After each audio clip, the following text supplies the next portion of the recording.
कैसे आप आशा करता हूँ आप लोग सभी अच्छे होंगे, स्वस्थ होंगे, मस्त होंगे। तो रोज़ की तरह लाए हैं काफ़ी रियल और काफ़ी इंटरेस्टिंग हॉरर स्टोरी जो हमारी सब्सक्राइबर द्वारा भेजी गई है। तो लगाइए हेडफोन और मज़ा लीजिए इस हॉरर स्टोरी का। तो आज की हमारी पहली कहानी जो है अमन श्रीवास्तव ने भेजी है और इनकी कहानी बिल्कुल सच्ची है। तो यह कहानी जो मैं आपको सुनाने जा रहा हूँ आज से 42 वर्ष पहले की है, जो अपने दादाजी से कहानी सुना था और ये बिल्कुल सच्ची घटना है। तो मेरे दादाजी एक फौजी मैन थे और उस घटना में कुछ ऐसी घटना घट गई जिसे सुनकर आप भी आश्चर्यचकित रह जाएंगे। तो बात ऐसी है कि उस रात हमें वहाँ से कॉल आया कि जंगल के एक भाग में हमें पेट्रोलिंग करना है। तो हम 30 से 40 जवान उस घनघोर जंगल में पेट्रोलिंग के लिए चले। तो कुछ दूर चलने के बाद हमें सब अपनी पोजीशन बदल लिए ताकि जंगल के सभी भाग को चेक कर सके और करीब 5 से 6 घंटे तक घूमने के बाद हम अपनी जगह पर सम्मिलित हुए। लेकिन 40 में से हमें कुल 38 जवान ही शामिल हो पाए। तो बाकी के 2 जवान कहाँ गए यह सुनकर हम काफ़ी चकित रह गए। कैसे कैसे हो सकता है। तो खैर हम उन्हें खोजा और काफ़ी देर खोजने के बाद भी उनका कोई नामो निशान या फिर कोई सुराग नहीं मिला। तो हम वापस टेंट पर लौट आए। तो करीब 2 घंटे बाद एक जवान हमारे टेंट पर आता है। तो वही जवान था जो गुम हो गया था उस रात जंगल में। तो हमने उससे पूछा तो उसके चेहरा काफ़ी भयभीत और काफ़ी वो डरा हुआ था। तो उसने जो बताया वो सुनकर हमारे तो रोंगटे खड़े हो गए। तो उसने बताया कि जब हम पिछड़ गए और थकी अवस्था में करीब 1 घंटे बाद हमें एक हवेली दिखाई दिया। तो हमें थकान दूर करने और पानी पीने के लिए उसमें दाखिल हुए। तो हवेली जैसे बहुत पुरानी थी और लेकिन बिल्कुल अंदर से नहीं दिख रही थी। तो अंदर जाकर हम दोनों ने आवाज़ लगाई। तो कुछ देर बाद हम जवान, एक औरत और उसके साथ एक लड़का छोटा सा था, वो भी बाहर निकला। तो उसके बाद उसने हमें खाना खिलाया, पानी भी पिलाया। तो दिखने में वो लोग काफ़ी अजीब थे और बहुत पुरानी अवस्था में दिख रहे थे, जैसे अंग्रेज़ों के ज़माने के कपड़े, और उनके बोलचाल भी कुछ अलग थे। उस हवेली में हमने गौर किया कि वो काफ़ी मनुष्यत और काफ़ी सुनसान और काफ़ी घुटन भरा था। तो खैर हम इन बातों से क्या लेना देना। हमने वहाँ खाना खाया और उसके बाद ना जाने क्यों हमें नींद से आने लगी और ना चाहते हुए भी हमें एक कमरे में सुला दिया गया। तो खैर 1 बजे करीब मेरा नींद टूटा तो देखा कि मेरा जवान जो है मेरे साथ आया था वो गायब था। तो मुझे काफ़ी डर और काफ़ी आश्चर्य हुआ कि वो कहाँ जा सकता है इस घनघोर रास्ते में और इस अनजान हवेली में। तो मैंने उसे खोजने के लिए उसे गया। तो काफ़ी हवेली में ढूंढने के बाद भी वो दिखाई नहीं दिया। तभी एक कमरे से खिड़की की आवाज़ के सामने से गुजरात की एक आवाज़ आने लगी, जैसे दांतों से किसी को खा रहा हो या फिर किसी हड्डी को तोड़ा जा रहा हो। तो मैंने जैसे ही उस खिड़की से देखा, कोई औरत और लड़के उस आदमी के मेरे साथी के वो मांस खा रहे हैं और हड्डियों को तड़का के तोड़ रहे हैं। तो देख कर तो मेरे जैसे प्राण ही निकल गए।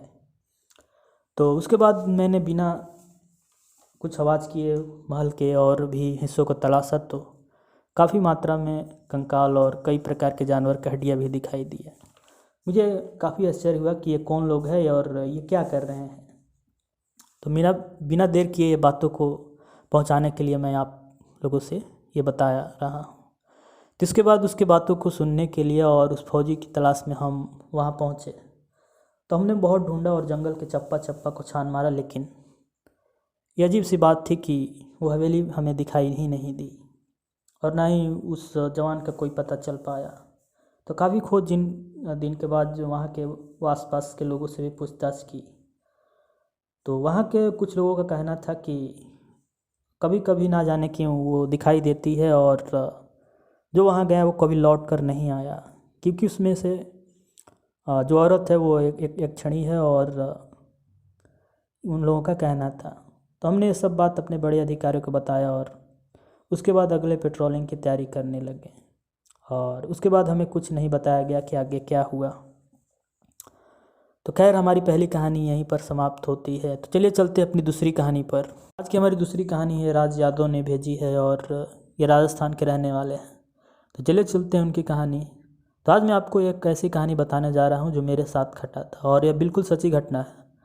तो बात ऐसी है कि जब हम 5वीं कक्षा में पढ़ते थे तो 3 दोस्त थे और दोस्तों के साथ रोज़ बैर के सीजन में स्कूल के लंच के समय जंगल में बैर तोड़ने चले जाते थे, क्योंकि स्कूल जंगल के पास ही था और हम दोपहर में कोई नहीं रहता और जंगल में बहुत से बैर के पेड़ थे।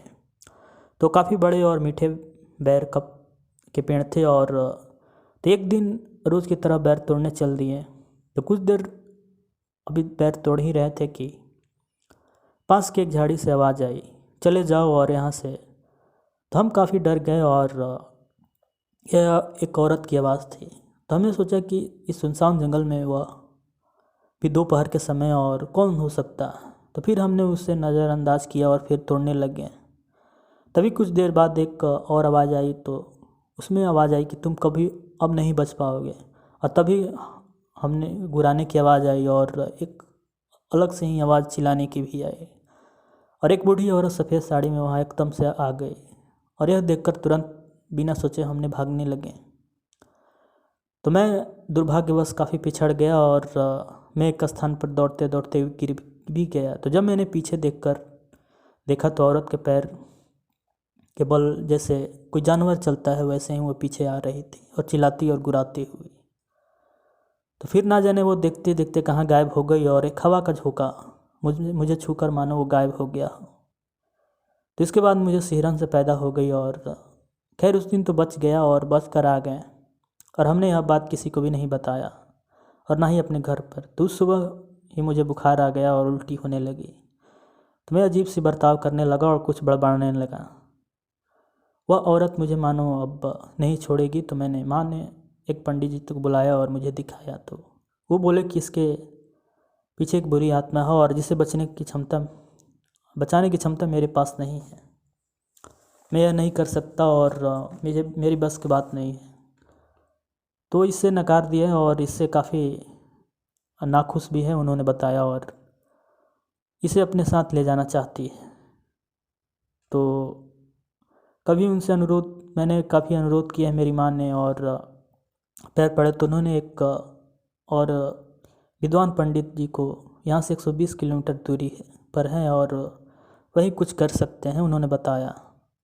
तो हम वहाँ किसी तरह पहुँचे। तो उन्होंने बताया कि जो उसके साथ हुआ है वो बिल्कुल ठीक नहीं है हुआ। और तो खैर इसके बाद 15 से 20 दिनों तक हम वहीं रहे। और उसके बाद धीरे धीरे मैं ठीक होने लगा। और लेकिन वह क्या हुआ और वह कौन थी और उन्होंने शायद मेरे घर वालों को बताया होगा या नहीं मैं नहीं जानता। लेकिन मैं जब भी अपने माँ से पूछता हूँ तो वो डांट देती है और मुझे कुछ नहीं बताती।